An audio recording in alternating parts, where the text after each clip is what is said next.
Hi everybody, I hope everyone's doing well. This video I'll be sharing with you guys a few products that I'm currently loving right now, most of which is what I have on my face right now, and it's an unintended mini haul as well because I just realized that they are mostly fairly new, and I will be revisiting my thoughts briefly again on Chanel's Illusion d'Homme, so if you guys are interested, do stick around.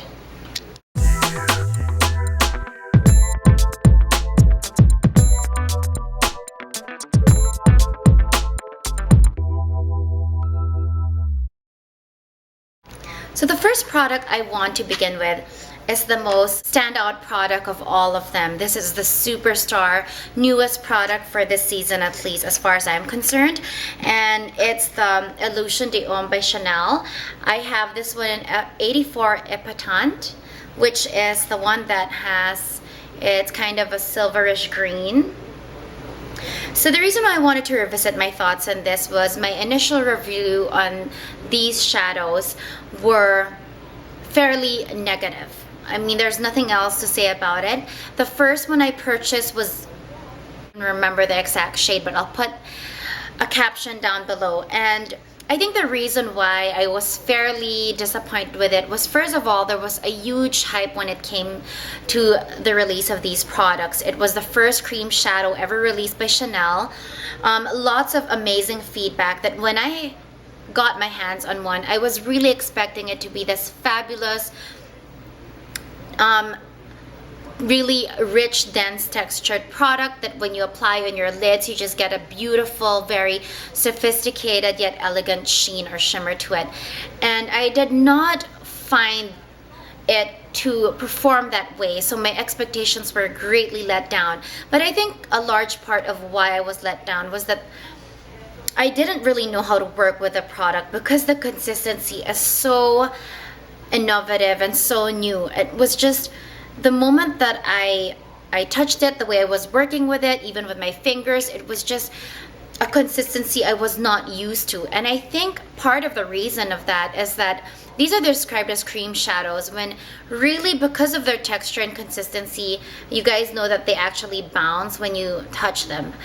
It's more of a mousse-like consistency, but it's not a cream. The only experience that I have, or at least the reference from my frame of mind, were the MAC paint pots. And if it's any indication to what I was expecting, these are very dense.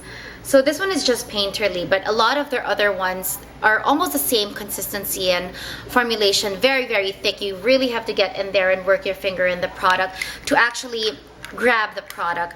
Well, this one is so different. It's really more like a mousse texture, like the Maybelline Dream Mousse consistency, and that's exactly what this has.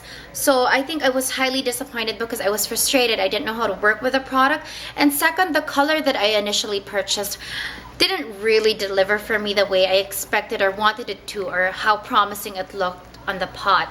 Epatant is extremely very different from that. The color is kind of what I want it to be, and when I actually apply this on my lids, it just gives off a very beautiful duochrome that just works really well with a lot of shades, whether that be grays or rich browns or shimmer shadows.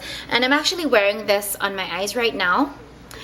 And I've noticed that ever since I've been using this and playing with the product a lot, I've realized truly what an amazing product this is. It does make your shadow last so much longer.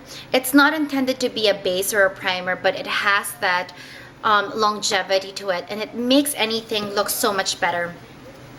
And it's worked for both high-end shadows I pair with it, or even drugstore shadows that I pair with it, which brings me to my second share with you guys. I finally got my hands on one of these, and if you guys know what this is the Sleek palette, which looks like this. I was very excited to finally get my hands on one of these. My cousin just came back from London, and she was able to grab me one in spite of her very busy schedule. So I'm sure a lot of you guys have seen this. This is how the palette looks. She got me the Naturel palette. I really wanted the Storm palette, but I was just happy to get my hands finally in one of them. And it's the first time I've actually played with it. And oh my god, these shadows are worth every hype it's been given.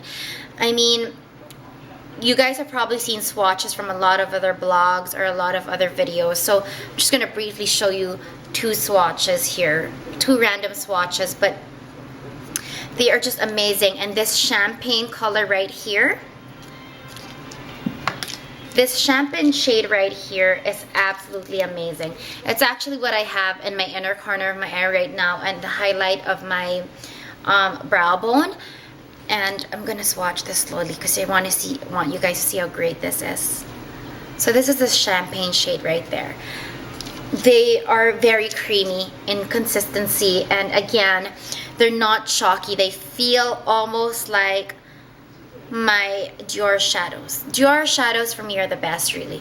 This is the matte white. They are so beautifully formulated. These palettes are amazing. These are definitely holy grail drugstore palettes.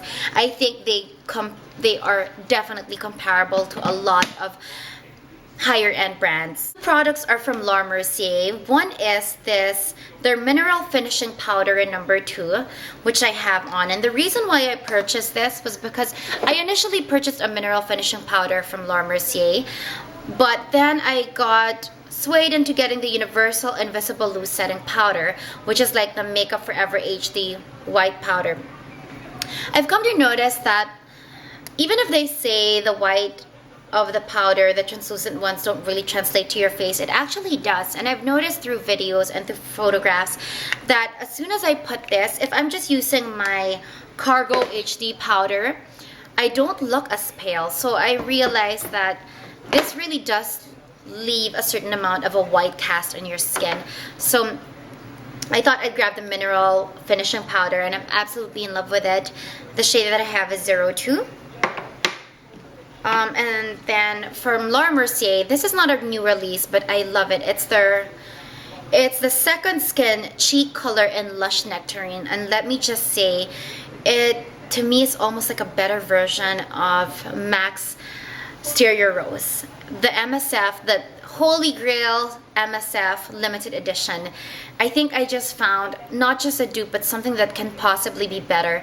It's a beautiful coral warm peach that has a very slight sheen to it. I have it on my cheeks right now.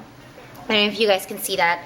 And I'm gonna grab Stereo Rose actually. And Stereo Rose just looks a bit more, I guess a bit lighter than the Laura Mercier.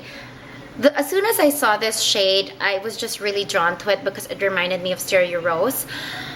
And I think it really is probably even better than Stereo Rose. It just gives you that beautiful touch of color in your cheeks. It's just like a rosy coral gold. And I don't think you guys will even see that, but so this is Lush Nectarine of Laura Mercier, and I'm gonna try to. So, oh god, I don't know if my lighting is gonna show that or it's too bright, but it is such an amazing blusher. And I don't know, I hope you guys can see that. It is just, it's probably gonna be my holy grail now. I'm just in love with this. So this is Laura Mercier's Second Skin Color in Lush Nectarine. Last but not the least, I have one hair care product that I've been loving. This is by Schwarzkopf. It's the Osis Plus brand, and this is their sparkler spray. It's a finishing shine spray, and it smells amazing. It doesn't weigh down your hair, but it just gives it a beautiful finish. And a lot of the time with finishes or finishing products, it's usually oil based or a serum, and even if you just put it in the ends of your hair, it can get quite heavy, but this is just a beautiful alternative. So that is my share for this video. I hope that was interesting and informative for you guys. Thank you for watching, and I hope you guys have a great day or a great evening.